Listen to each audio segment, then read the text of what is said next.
yung subcommittee, ano yung masasabi mo doon Yung sa... subcommittee? Kasi kinu-question ni Tito Soto yon. Oh. Yung subcommittee, sandali. Asan ba? Ito yata yun.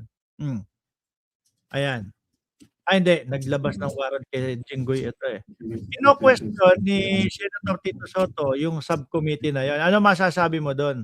Yata yun. Ako, no, kasi yung mga concern ng mga analyst dyan, no, yung sa issue na eventually, alam mo yung naging mas malaki na kaysa sa flood control investigation, parang ganun, yung hindi ko alam kung bakit no? Kanina, actually, yung subcommittee na yan, hindi ba talaga enough yung Blue Ribbon Committee na, biruin mo, kakain din ng ano yun, no? Sa kalendaryo mo. Di ba syempre, yung sa calendar, for you to be able to block a particular time, kailangan talaga ng real estate dun sa calendars mo. Kagaya niyan, Monday, Tuesday, Wednesday na yung sa impeachment.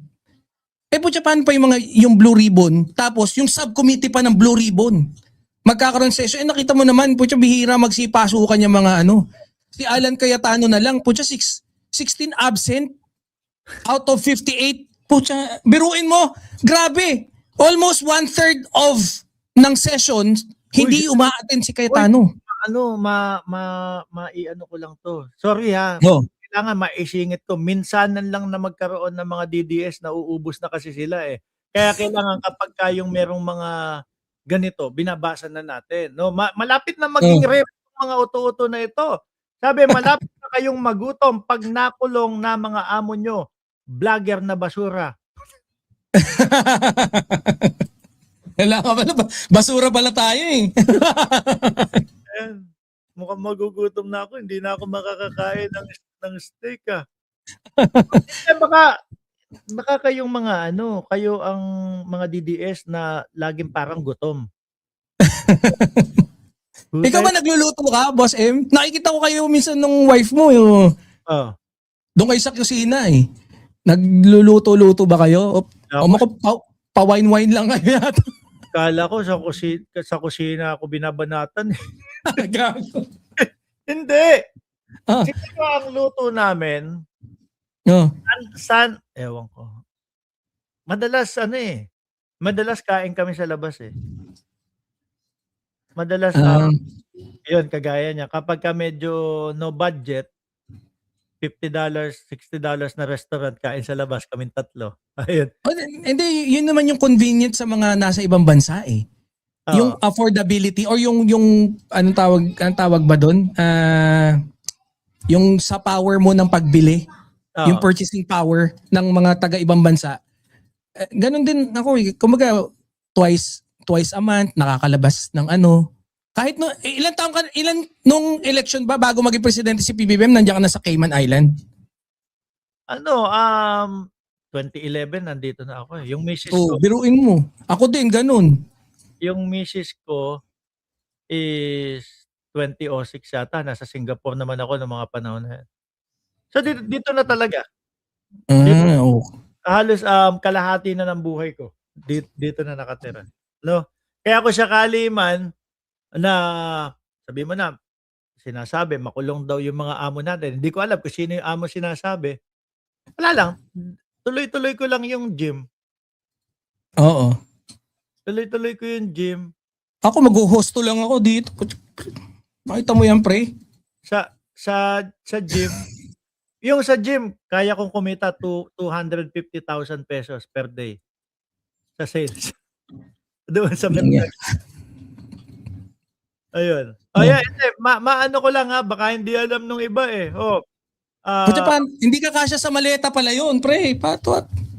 Sa simpleng maleta. Hindi naman laging gano'n. Siguro ang pinakamababa na sales per day, 50,000 o ano. Kung kinonvert ko lang sa peso. Pinakamababa na sales per day, 50, 70. Ganyan. So, ganda ng gym mo, pre Ganda. Iniisip ko nga maglagay sa Pilipinas. Meron ka bang recovery area, yung ganon? Malapit na, ito na. Inaasik kasi hiwalay ang permit ng nagmamasahe. Okay.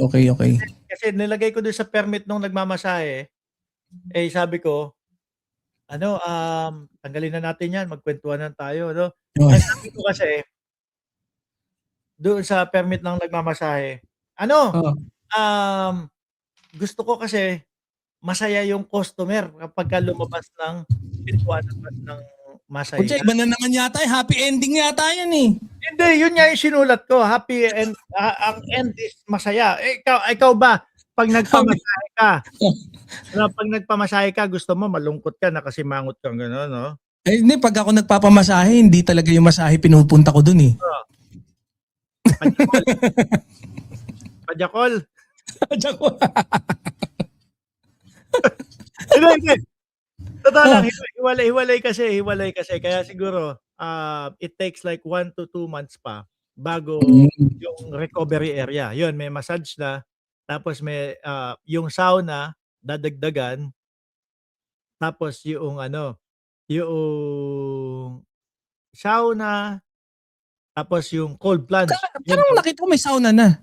May sauna na, dadagdagan pa. Okay. Para at least, kasi yung sauna namin hindi kagaya ito nung sauna sa sa mga fitness first. Na Parang sauna lang na yung 4, 5 ganun yung makakapunta. first kasi, 6, 7 kayo diyan, sama-sama kayo, bahala kayo diyan. Magsup-supan kayo ng mga rat bonito. Kaya ang daming mga ang daming marketing sa mga gano'n 'di ba? Ang target nito sauna So sa'min hindi gano'n, hindi. Individual. Okay. Wala Kung 5 kayong mag-sauna, 5 sauna din yung gumagana. So narerespeto yung pagiging mag-isa mo lang do'n, hindi ka mababasta ever. So dadagdagan pa namin gano'n. Anyway, paalam na tayo. May Sige. umiiyak na. Sabi ni Bella Games, "Ang yayaman niyo na mauubos din 'yan, madali niyong nakuha." Balik Kupal Vlogs ulit kapagka. Uy! Tingin ko mahirap na. Hindi ko naman pinagyayabang ha. Hindi ko naman ipinagyayabang kasi pundasyon ko dun 20 years na nasa fitness industry dito naman sa Cayman, hindi naman ako yung pinakamalaki, pero kasama na ako doon sa malalaking mga gym. Ayan, mahirap na kasi tingnan Ilang mo, taon ba bago ka nag-transition sa Ilang taon yung gym mo bago ka nag-transition dyan sa bago? 3. 3 taon? Saka Kutya, good job na. ang gym business kasi, hindi yan yung may customer ka ngayon, may customer ka bukas, sa susunod wala. Hindi gano'n sa gym business, monthly yan, 'no? Padagdag, addition lang ng addition yan. Na tipo bang, ngayon 20 ang nag-sign up. Siyempre yung 20 na yun, 1 year na nakakontrata yun sa'yo na $70 per month. 'Di ba? Ngayon $70, 11 months, 12 months mo yun, may makukuha ka $70 sa bawat client. So, next month 20 ulit, 40 na $70. So ngayon addition, hindi siya yung buhay ngayon, next month wala, tapos hindi kagaya ng mga DDS. Oo, padagdag pala ng padagdag yan. Oo, yung mga DDS pila sa 20 pesos na bigas. Nagrereklamo pa, madaling araw daw. Pipila na sa 20, sabing ganun, parang meron ako na sabi niya, yung 20 pesos yung bigas, biruin nyo, madaling araw yung pila. Sabi ko, pumila ka? DDS ka? Reklamo ka pa, madaling araw. Anyway, magpapaalam mga kababayan. Maraming salamat and God bless. Ayan. Bukas ba? Same time? Same time bukas. Ayun. Magandang gabi po sa lahat. Mamaya magla-live din ako. Baka siguro basta mamaya ilalagay ko na lang. So shoutout po sa lahat. Maraming salamat. Maghasa tayo ng kalaman habang nagtatawanan. Yan, Birahan PH.